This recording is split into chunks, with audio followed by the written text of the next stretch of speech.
Chapter 9 of Peter Pan by J. M. Barrie. Chapter 9 The Never Bird. The last sound Peter heard before he was quite alone were the mermaids retiring one by one to their bedchambers under the sea. He was too far away to hear their doors shut, but every door in the coral caves where they live rings a tiny bell when it opens or closes, as in all the nicest homes on the mainland, and he heard the bells. Steadily the waters rose till they were nibbling at his feet, and to pass the time until they made their final gulp, he watched the only thing on the lagoon. He thought it was a piece of floating paper, perhaps part of the kite, and wondered idly how long it would take to drift ashore. Presently he noticed as an odd thing that it was undoubtedly out upon the lagoon with some definite purpose, for it was fighting the tide, and sometimes winning, and when it won, Peter, always sympathetic to the weaker side, could not help clapping. It was such a gallant piece of paper. It was not really a piece of paper. It was the Never Bird, making desperate efforts to reach Peter on the nest. By working her wings in a way she had learned since the nest fell into the water, she was able to some extent to guide her strange craft, but by the time Peter recognized her, she was very exhausted. She had come to save him, to give him her nest, though there were eggs in it.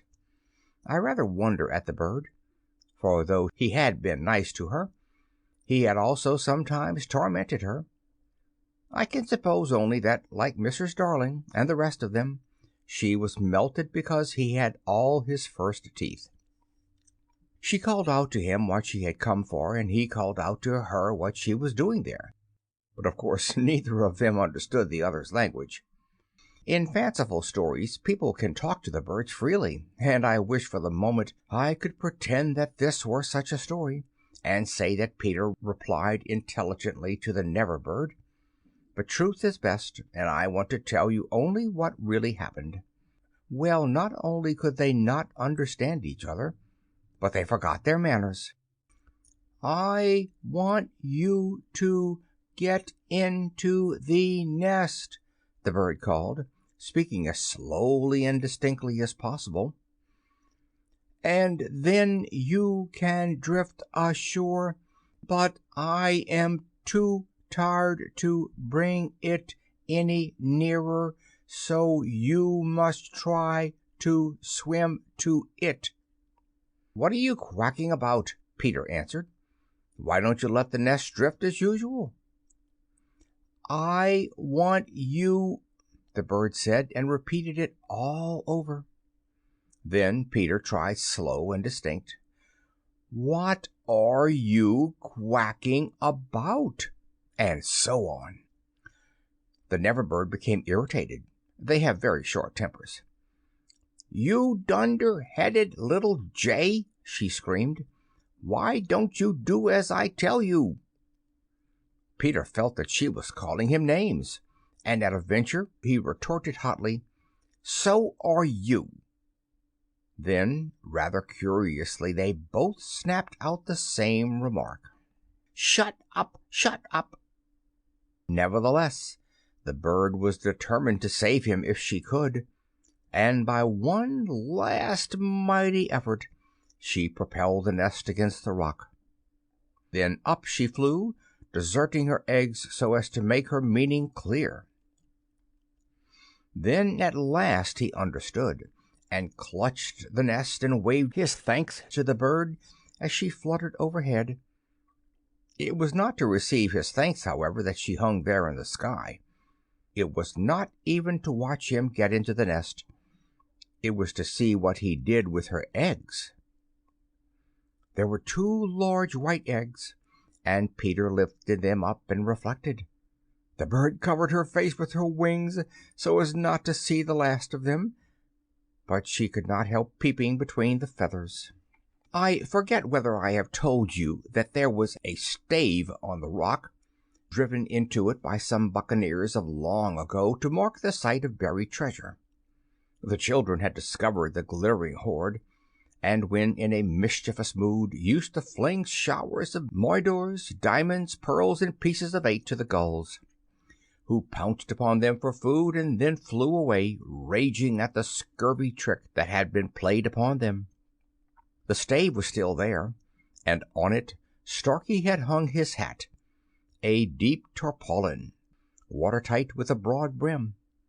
Peter put the eggs into this hat and set it on the lagoon. It floated beautifully. The Never Bird saw at once what he was up to, and screamed her admiration of him, and alas, Peter crowed his agreement with her. Then he got into the nest, reared the stave in it as a mast, and hung up his shirt for a sail. At the same moment the bird fluttered down upon the hat, and once more sat snugly on her eggs. She drifted in one direction, and he was borne off in another, both cheering. Of course, when Peter landed, he beached his bark in a place where the bird would easily find it, but the hat was such a great success that she abandoned the nest. It drifted about till it went to pieces, and often Starkey came to the shore of the lagoon, and with many bitter feelings watched the bird sitting on his hat. As we shall not see her again, it may be worth mentioning here that all Never Birds now build in that shape of nest, with a broad brim on which the youngsters take an airing. Great were the rejoicings when Peter reached the home under the ground, almost as soon as Wendy, who had been carried hither and thither by the kite. Every boy had adventures to tell, but perhaps the biggest adventure of all was that they were several hours late for bed. This so inflamed them that they did various dodgy things to get staying up still longer, such as demanding bandages. But Wendy, though glorying in having them all home again, safe and sound, was scandalized by the lateness of the hour, and cried, "To bed, to bed," in a voice that had to be obeyed. Next day, however, she was awfully tender, and gave out bandages to everyone, and they played till bedtime at limping about and carrying their arms in slings. End of Chapter 9.